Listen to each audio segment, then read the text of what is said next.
am I meant to do with him? What is it that you do? What is it that you do? Is he supposed to tell you what to do on your job that you've been doing for however long? What do you mean? What am I supposed to do? Now, good question, what are the limitations? What should we keep it in? What do you mean, what am I supposed to do? Don't sit on him or you'll kill him. I can't put it any clearer than that.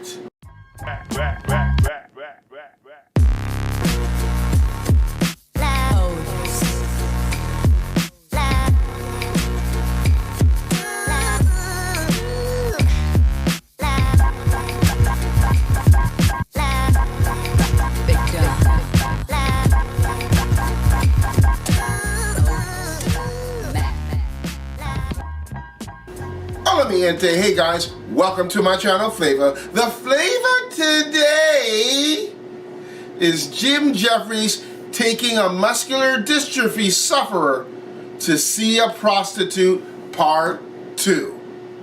Don't forget to like, comment, subscribe, and hit the notification bell for any future videos. So, without any further ado, let's take a look at Jefferies taking a muscular dystrophy sufferer to see a prostitute, Part 2. This is one of these situations, so while they're getting Dan out of the cab, I run into the brothel and go, "Everyone, quickly, gather round! I haven't got much time." And these 14 bemused hookers shuffle over and I went, "Look, here's the deal. I have a severely disabled friend with me. If you're not up for it, speak now or forever hold your peace." And one of them went, "How bad is he?" And I went,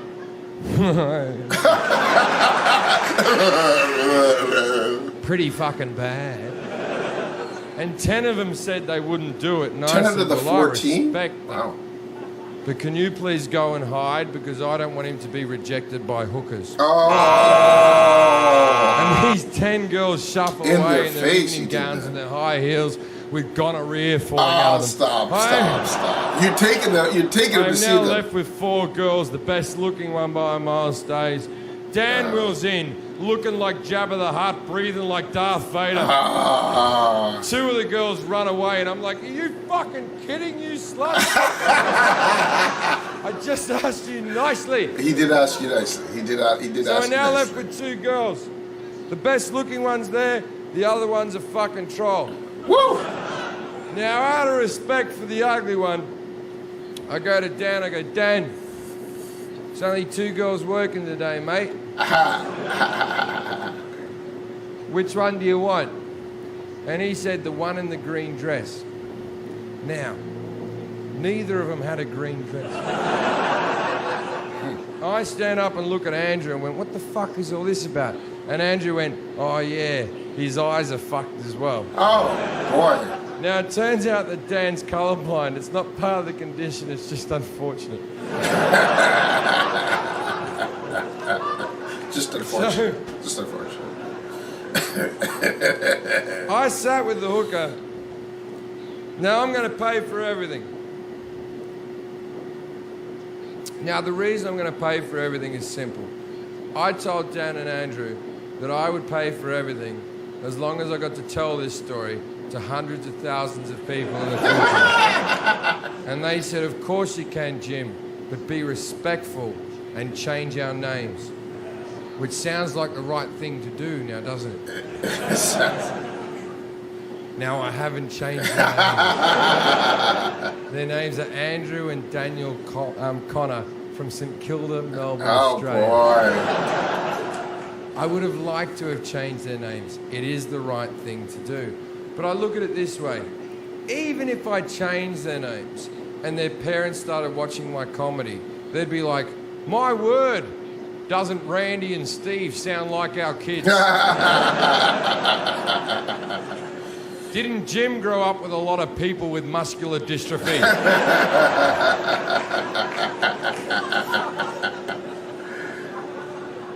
So I sat there with the hooker and I said, how much for the half hour? And she said, 180. And I said, I'll give you 250 because I realise this is a specialty thing you're doing. And she goes, I got one question for you. And I said, shoot. And she went, is he mentally retarded?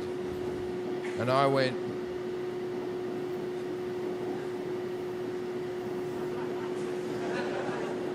oh yeah. Oh yeah. That's what I do. I find mentally retarded people and take them to prostitutes. I'll be masturbating in the corner. He doesn't even know he's here. And she went, okay then, but if there's two of you, we'll go, no, he's not mentally retarded. It's his choice to come here. There's a good chance he'll die. And she went, what am I meant to do with him? And I went, I don't know. I've never been a hooker. I know! But I'm thinking, give him a bit of a show, dance around a bit, rub your tits in his face, then suck him off. But don't sit on him or fuck him. It'll kill him.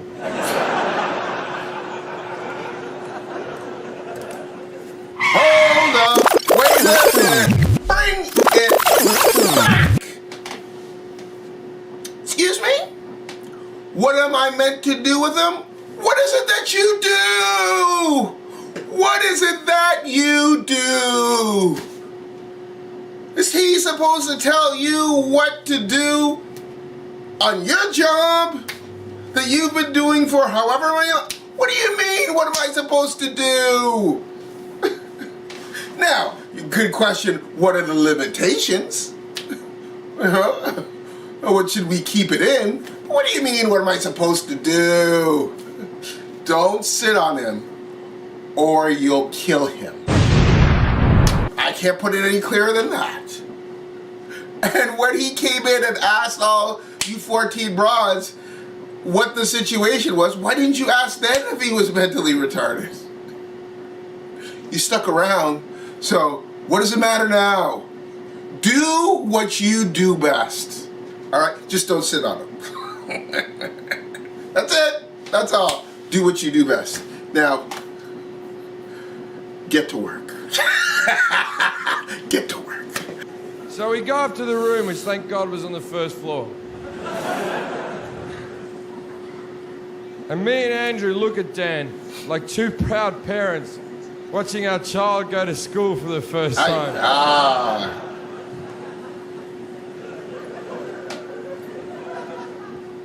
And then we leave, and as we proceed to leave, I pat Andrew on the back and I said, Andrew, you've been a good brother today. He said, thanks, mate. And then we had a hug. And then we had that moment after a hug that Australian men have where we go, oh, get out of it, what's wrong with you? And then I said, hey, Andrew, how does Dan get his clothes off? And Andrew went, fuck! And we went back in. Andrew looks him up and down and he turns to me and goes, look, he's very fragile. I know how he likes to be picked up. I'll lift him up, you take his pants off. Andrew gets behind, lifts him up by his armpits like I couldn't have figured out their magical hole. I'm on my knees taking Dan's tracksuit pants off. He always wore tracksuit pants, never got into fashion. And as I'm taking his tracksuit pants off, what many of you are wondering is, can Dan get an erection?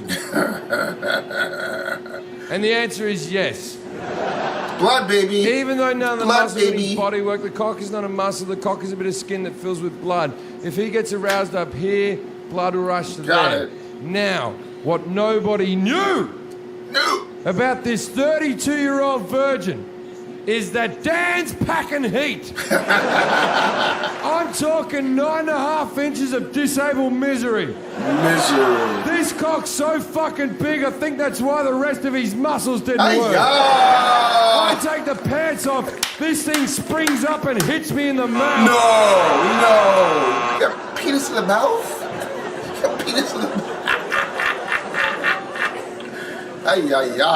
Then the hooker goes, let's do the light. This in the mouth. Let's explain the light. When they legalised prostitution in Australia, they didn't legalise it in all forms. For instance, you cannot get a street walking hooker, you cannot get a prostitute to your hotel room. You can only go to a brothel in a safe environment where they have security for the girls in case a man shows up being drunk and dickhead or whatever. And also it's safer for the people who go to brothels because the girls get tested for STDs every month. So arguably, you're better off in Australia fucking a prostitute than picking up a girl in a bar. But I'm not going to have that conversation. I know. I mean, jeez. You try explaining that to a girlfriend, it's a fucking minefield. But also they make it safer for the girls. If you're a guy who goes to a prostitute, you have to undergo the light. Let's explain the light. It's very simple. The light. Sounds like what it is. You put your cock under a very bright light and they look around the shaft to see if there's anything untoward. Untoward. When they get a magnifying glass out, go through your pubes to make sure nothing's running around. Oh, perhaps. It's not a running big deal. around. I've been rejected heaps of times. Now the chair's here, there's a bed here, there's a hot tub there, the light's over there. Now we try to get the chair past the bed and the hot tub, but we can't get it through. So me and Andrew walk over the hooker and we're whispering because we don't want Dan to hear, and we're like, we can't do the light thing. And she goes, if you don't do the light, I'm not doing it. And me and Andrew went, come on. He's a virgin, what's the worst that can happen? And she whispered, actually, I'm more concerned about its cleanliness. Oh, fine. And then his brother Andrew said loudly and proudly, I washed it before we came out. Nice. Now you may think you're a good brother, good sister, good mother, good daughter, whatever the fuck you think you are in this world. But you're nothing until you've washed your disabled brother's cock to take him to a prostitute. No doubt. That is love, ladies and gentlemen. Tangible fucking love. No doubt that's love. No doubt that's love. You washing that little baby before you, that's love. That's brotherly love right there. I appreciate it.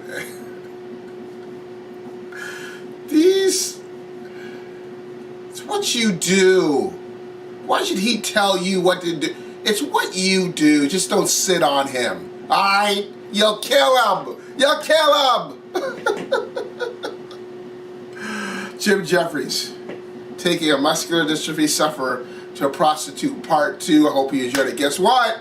That's right, part 3 is coming. Part 3 is coming. Hope you enjoyed it. Don't forget to like, comment, subscribe, and hit the notification bell for any future videos.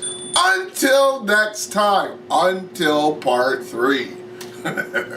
Deuces.